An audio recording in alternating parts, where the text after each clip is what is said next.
everybody. Welcome back to the basics for the air raid offense. I believe this is episode 3 here. So now we're going to start working into some of the plays. If we kind of go in order here, you can see that we don't really necessarily get to any pass plays for quite a few. So I'm going to kind of move around here a little bit. So this video is going to include 4 verticals. So we're going to talk about everybody's favorite play, 6 or 4 verts, as most of us call it. So stay tuned if you want to learn how I teach 4 verts and how you can apply it to your offense. All right, so the first thing you always want to think about when you are installing plays, whether it be 4 verts like we're going to talk about today, or stick, or corner, or fade out, or whatever concept you might be thinking about. Each concept, especially in the air raid offense, deals with open grass. Where's the open grass? Where's the space in between the defensive players that my receivers can take advantage of and my quarterback can read? Once you get your quarterback and your receivers on the same page, then everything else starts falling in line. Once they start understanding it, then each concept becomes that much easier because they can just rely on the open reads.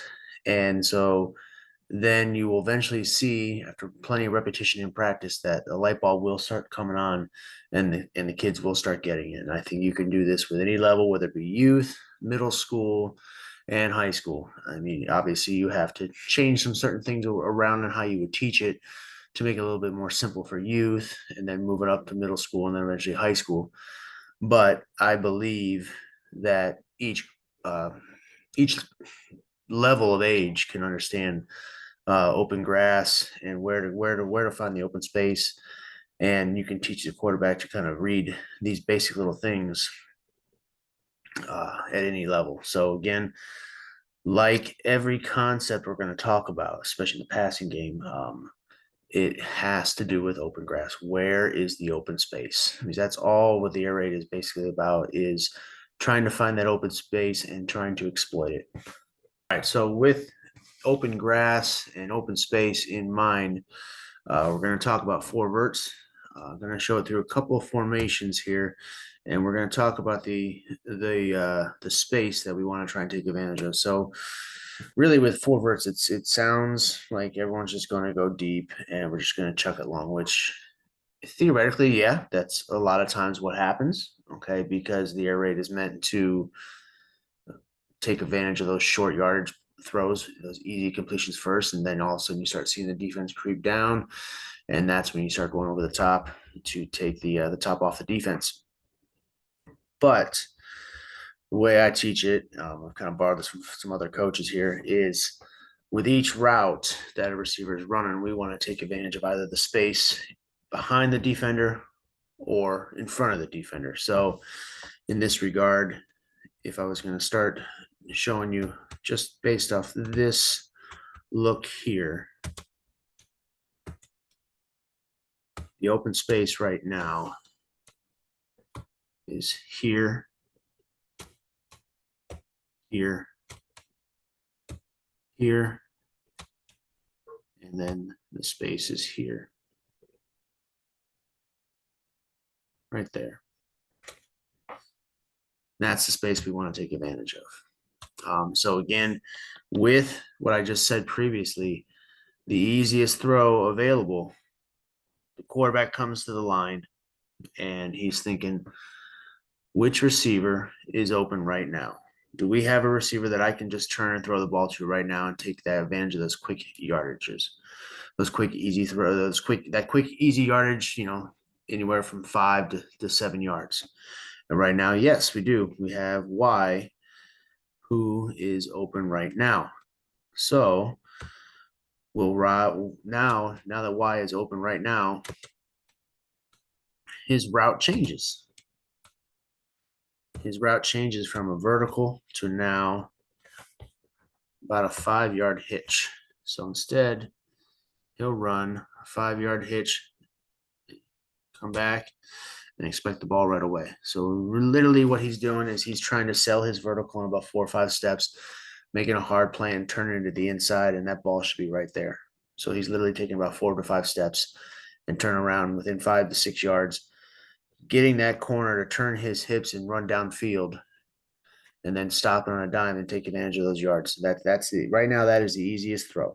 That is the easiest throw we can make, and every receiver has that option available to them. So now in this situation, the scenario changes a bit.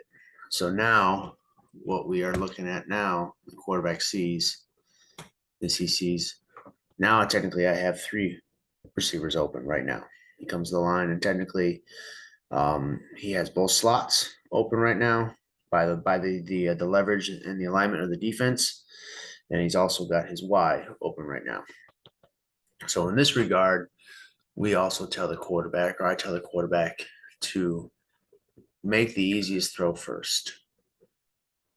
So easiest throw here in this regard would be one of our slot receivers. Now, in my opinion, it also helps too with determining which is the easiest throw based on what hand the quarterback throws, because a right-handed quarterback just turning and throwing would be easier thrown to H, and a left-handed quarterback would be easiest thrown to the Z. So guess determining on which hand your quarterback throws with will kind of determine this. But so the routes change a little bit.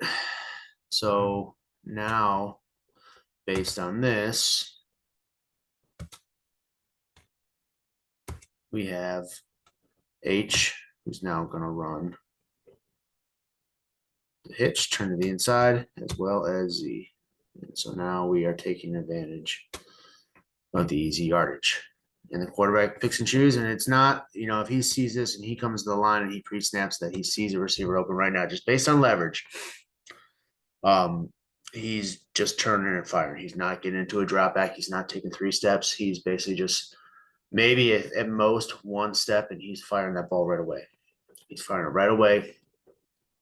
And it's an easy completion. And, based on this alignment right here, right now it's one-on-one with that outside linebacker, that overhang defender. And we're trying to put our best athletes out on the field. So therefore, it is a one-on-one, and you hear a lot of coaches say, and I'm a firm believer of it, and they are literally one missed tackle away from a big play. So break that tackle, and he's up the field for a big gain, before that safety or corner has to come over and help him out. So this is another scenario here too, where you have multiple options to throw the hitch here and complete the ball. Easy yardage, easy completions, and this is what we want. So again, this is 4 verts, and this just changes the scenario around a little bit. So now in this regard here, this scenario, we have essentially press coverage across the board here. So we have no receivers open right now. So now it is all about taking advantage of the grass behind the defender.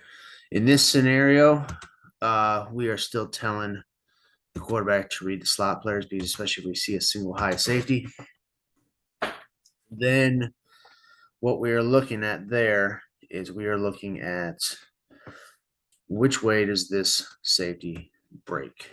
Which way does he go? Okay, so essentially it would be H to Z, and then eventually this is where we get the running back involved in the play, because we could technically throw a shot over to either X or Y if we wanted to, if we like the matchup, if we think we can take advantage of one of those corners, we find a weak corner, then we can take advantage of that, and we can throw a tag to it. We can signal to the quarterback which receiver we want him to throw to. But in any case, what we would normally be doing here, we would be reading the slots, and then we would be moving to the safety. Since there's no receivers open right now, no receiver is going to run a hitch. Now we're reading that safety.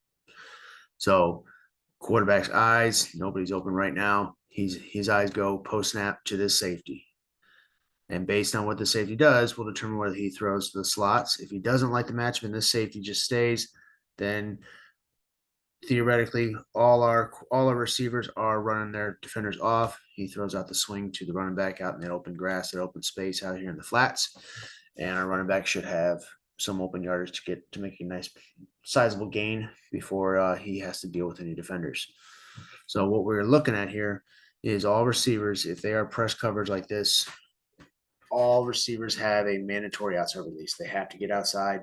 And then what we tell them, once they get outside, then we want them to restack in behind the defender and run in front of the defender, not side by side, because obviously if you tell them to run side by side with a defender, it's a harder throw for the quarterback because he's now got to go over the defender to get it as opposed to throwing the ball out in front. So that's why we tell all our receivers, you're running vertical downfield, make sure you restack. And we run drills in practice to do this, make sure they restack on their defender. So once they restack, again, quarterback is now reading the safety. Okay, so if this safety breaks to his right, then we are throwing the ball to this open grass behind this defender. Okay, and then just vice versa. If he breaks to his left, we are looking to hit H up the seam. And that's how we deal with press coverage with a single high safety. And here's a situation on how we would handle it if we come up against a two high safety shell right here. Press coverage against across the board right here. In this scenario, now we are going to look to our outside receivers because obviously throwing this ball right here past this over these overhangs into a spot where those safeties are possibly or probably playing a cover two shell. That's a dangerous throw. That's a very dangerous throw that don't typically tell our quarterbacks. Now, obviously, if these linebackers are dropped back, then we can obviously run the hitch. But if we see this and we see press coverage across the board here, then we are looking to our outside receivers. And now typically we will look for one or two things. We look by this point, we've identified one of their weakest corners. So at this point, we think we can take advantage of our matchup with a particular corner and receiver. So we will look to that. But then also we look at, okay, which corner is pressed up more? Which one's closer? Which one can we get off the line off of better? So at this scenario right here, it would probably be X. So quarterback looks here. This is his best option because the corner is pressed up a little bit closer here. We can get that outside release a little bit easier. Corner has to react a little bit quicker and has to turn his hips that much faster to stay with the receiver. So we have confidence that our receivers can get off the line, get off the press, and then restack quickly. And quarterback essentially is with this play, with this pass. I mean, it can technically be considered a quick game, or it could be considered drop back. We're not having the quarterback take more than 3 steps. Typically with this, especially with a vertical down the sideline here, it is a 1 step and that ball should be out, especially if he's decided pre-snap where he's going with the ball. So at most he's taking 3 steps and that ball should be on its way. So literally at most, like I said, 3 steps and that ball's gone. But typically in this scenario right here, if he's made up his mind pre-snap, that receiver gets off his press, quarterback's looking there, he knows he's going. So it is 1 step and then that ball should be gone and on the way to the receiver. So it's typically how we would deal with a 2 high shell right here if we are throwing 4 verts out of our 2x2 set. All right, so in here in this 3x1 set here, this is 4 verts here out early. This is how we run it. Its rules essentially stayed the same. Again, every receiver but H and a 3x1 and 4 verts is going to run their hitch if they are open right now. So it would still say the same. If not, if that defender is within 7 to 5 yards, we are running our outside release and we are getting vertical. Things that change here is now H, we like to have him run basically a crosser route. I mean, it's very similar to the way the slot receiver would run Y cross. That's how I like to teach it here. I don't want to turn it into a post. I want to keep it a little bit more shallow and take advantage of the open space across the field in this one-on-one, especially if we're able to run this corner on this one-on-one off as well. And I definitely like to have the route well within before the safety. So the safety is typically his path first is going to be to drop back, but then he sees this. At this point, hopefully this receiver is catching this ball on the move. It's a good thrown ball, and the safety has to react. And by that point, they're pretty slow to react, and they are just getting outran. And usually this is a big play here. So H is always going to run the crosser out of 3x1 if we call four verts, always. Z, Y, X, they'll still run their hitch if they get that type of leverage. The way we teach the cross is we say under Sam, over Mike. So with under Sam, we mean under the overhang and then over the Mike linebacker. And then he's going to cross it. And that depth of that route is about 10 to 12 yards and just cutting across to the opposite side of the field. So way we would read this here, we are going to read to our 3x1 set first. We're gonna look at the trip side first and see our matchups there first. Obviously, again, if we like this matchup and we can isolate this corner and this corner is a weak corner one-on-one, we will take that shot every single time. But we have to first identify the weak corner, if that is indefinitely the weak corner. With our running back here, he is swinging to the single receiver side to take advantage of that space in the flats.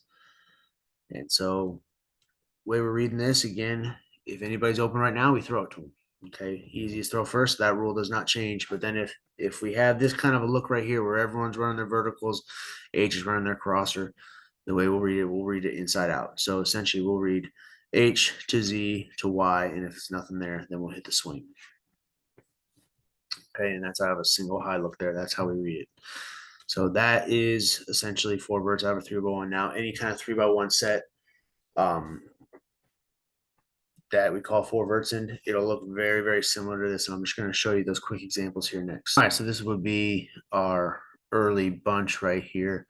And as you can see, essentially it's the same thing as it would be at an early here. So four verts would be essentially read the same way. Here we have H on a crosser. Z, the only thing difference here is Z kind of gets onto an inside release here and tries to get up the seam. And obviously Y has an outside release. And same thing with X, and F is still running the swing. Still read it the same way as we would early here as well. H is still is always going to run the crosser in a 3x1 four vert play. Z and Y there both still have the option to run their 5-step hitches. Again, quarterback has the freedom to throw the open throw, whatever receiver's open right now. Now with this kind of a defense and us bunching of receivers, it's kind of hard to tell really which receiver technically would be open right now out of the bunch. You would be able to tell much easier with the corner on the single receiver side here. So that's a little bit harder to tell, but you can kind of base on leverage and based on where the receiver's going. If this corner is sit back further, you would know that Y would definitely be running his hitch. So therefore he would be running it quickly and the quarterback get the ball out real quick just based on the leverage of the defense. And typically what you would do, we teach the quarterback too, is outside in as far as responsibility for the defense. So in other words, corner typically would be responsible for Y, safety is more than likely going to be responsible for the Z, and then this overhang or linebacker is going to be more responsible for the H. And that's typically how we would look at it because that's kind of defenses we see a lot of times. This would look is what four verts would look like out of one of our empty formations here. Same rules apply on that three receiver side. That inside receiver is still going to run that crosser. Everyone else is going to run either their hitch or their vert. On the separate side, again, it's the same thing. It would be a 2x2 four verts. Okay, so the receivers have their option routes of either the hitch or the vertical, and based on their leverage, they can run whatever they feel they need to run as far as based off that leverage that the defense has given them. Again, that inside receiver, whether it's Z, whether it's H, we could flip this whole formation, and then H would be the inside receiver because we always have F as our middle receiver in the empty sets. So we could flip it, and then obviously H would then turn to the crosser just based because he's now the inside receiver on the three receiver set. So then he would turn into the crosser. So same rules apply. Quarterback looks who's open right now. right now. Technically, F would be open right now. So as you can see, he's running his hitch, and quarterback's going to try and just fire the ball right away. We don't like the option there. When we get press coverage again, it just it reads basically inside to out. So again, we're reading the crosser, then we're going to read F to Y. So we're going to read to the 3 receiver set, and then we're going to come back to H if we need to. We looked at 4 verts out of our 2 back set. The only difference here really is that H obviously is in the backfield. He's still going to run a vertical out of the backfield, trying to get up the seam. F is always still going to run a flare or a swing, and same rules apply. The only thing is H be very difficult unless that defender just decides to run and just turn his back and just take off. Then we potentially could run a comeback route with H, but typically he's just running almost like essentially a wheel out of the backfield up the seam. But again, rules apply. Trying to find who's open right now. And this is what it looks like out of our 2 back set, which would be blue or green. And here is out of our open set here, where we just move Z into either a hand down tight end or a sniffer back here. But again, the rules still stay the same here with a 2x2 set, or even if we move Z to the same side as H, now it's a 3x1 set, and the rules still say the same. The most inside receiver will run that crosser. So he'll come off, release, and he will run his crosser the same way he would if he was out split out wide as that most inside receiver. So the rules don't change. We try and keep it as simple as we possibly can here. Rules here basically the same again as far as leverage with the defense. If they are giving us that softer coverage, we're going to run that hitch and take advantage of the grass in front of the defender. If not, outside release, mandatory outside release verticals, restack, and quarterback is reading to either side. So in closing here, 4 verts, one of our most popular plays, if not the most popular play. Use it as quick game, use it as a drop back. It can be used to a high success rate for either level, in my opinion, whether it be the youth, middle school, or in the high school realm as well. And I think it could be taught. This is the way it's taught here in both in all instances. Excuse me. Again, it's all about trying to find the open grass. Where is the open grass? Whether it's behind the defender, in front of the defender, and quarterbacks, receivers just need to be able to get on the same page. And how do they do that? Well, what you do that is this is one of the first plays that you install, and it's repped. Find a period almost every single day to try and rep this out when you're talking about open grass, where you're talking about forwards, and try and just find some time, whether it be in routes on air or mark out a period, in practice for 5-10 minutes throughout the practice where you're just repping this. Even if it's just mental reps where you get a defense out in front of you and you get them in different alignments, and you come out and say, okay, who's open right now? Based on leverage, who's open right now? And then have them run their routes, walk through their routes, and the receivers need to know based on their leverage, what are they doing? And you can do this very easily at practice. You can rep it.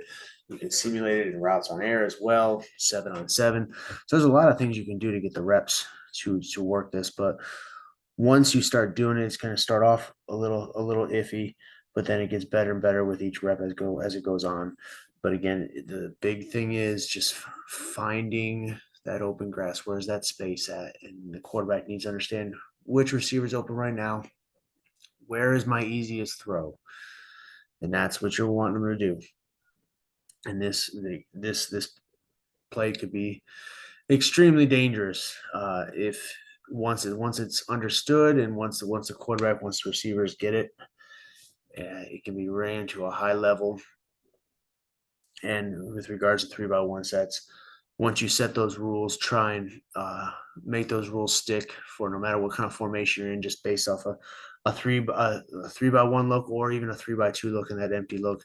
Just keep the rules the same so that it doesn't confuse the players. If they understand, hey, I'm the inside receiver on a 3x1 set, we call forwards, I have the crosser. And make sure you establish that early, and make sure you kind of drill it into their head early and often, so that they understand it. And again, you've heard other coaches say it on YouTube and other places that with this kind of an offense, the magic is in the repetitions in practice. The magic is in the repetitions. So rep, rep, rep. Try and find your ways to get this, this ran as much as possible, as well as some of the other passing plays, as much as possible. Get as many reps as they possibly can. Whether it's complete or not, just keep repping it, repping it, repping it, repping it, and it will come. So this should be one of your first plays that you do install. That's why I put it first, because it is probably the most popular play uh, that is ran in the air raid offense, and it's one of the most popular plays that I ran and scored probably the most on it, whether it be throwing it to the hitch or to the vertical. So it's a very successful play. So this is episode 3. I have not decided yet what episode 4 is going to be about yet, but I figured being the air raid offense is probably going to be another pass play before we start diving into some run play. So I hope you enjoyed this. If you have any questions, leave them in the comments. I'll be happy to answer them. If you like this video, give it a like. Make sure you subscribe to get more of this content, and I will see you in the next video.